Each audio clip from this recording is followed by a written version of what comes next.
Today marks 1 year since President Obama announced the formation of a global campaign to defeat ISIS. Earlier, I spoke with John Allen, the retired four-star Marine general who, as a civilian, was named special presidential envoy for the global coalition to counter ISIL, or ISIS, as we call it on the show.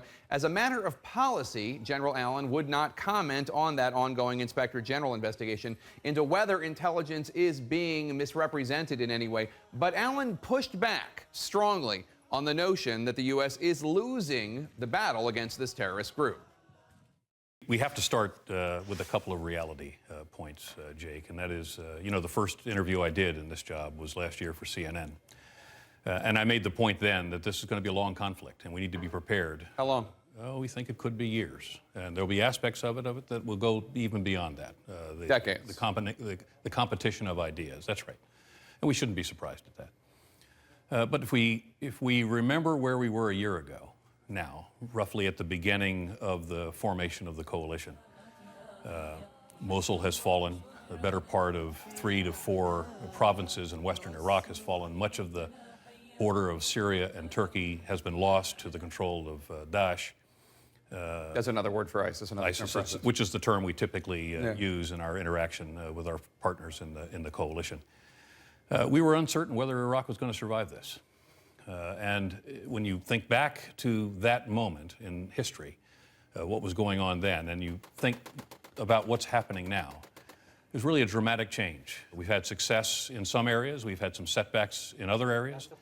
In Syria, where we have had the opportunity to work with credible partners.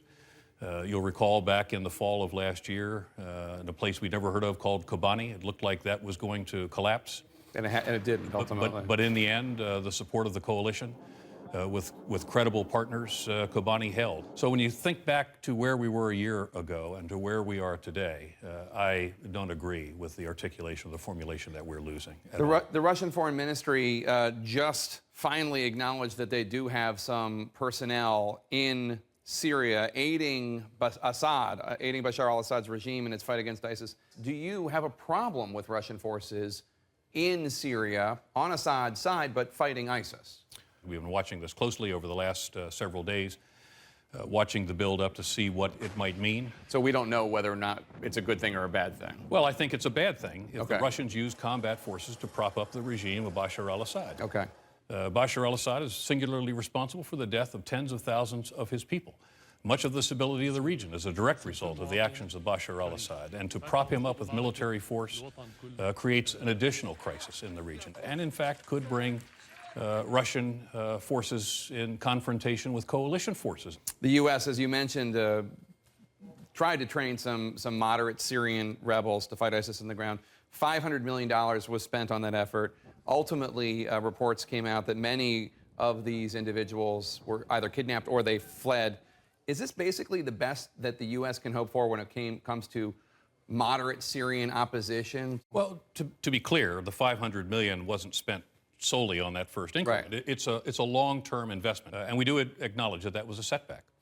But we remain committed to the principles of that program. There have been other elements in Syria that we have worked with very closely that have accomplished some pretty significant military gains. Would this fight be easier for you and the military generals, because you're a retired military general, if the rules of engagement were changed and you could have as many ground forces, whether American or Jordanian or whatever, as you wanted? Well, it's a hypothetical question. We have to remember that much of the Iraqi security forces suffered a major defeat this time last year. So the process of building their capabilities and their confidence and their leadership and their military capacity, it's going to take a while. And as I said before, this is not going to be a short-term conflict. Retired Marine General John Allen, we wish you the best of luck with your mission. Thank you very much. Thanks for talking to us. Great to be with you.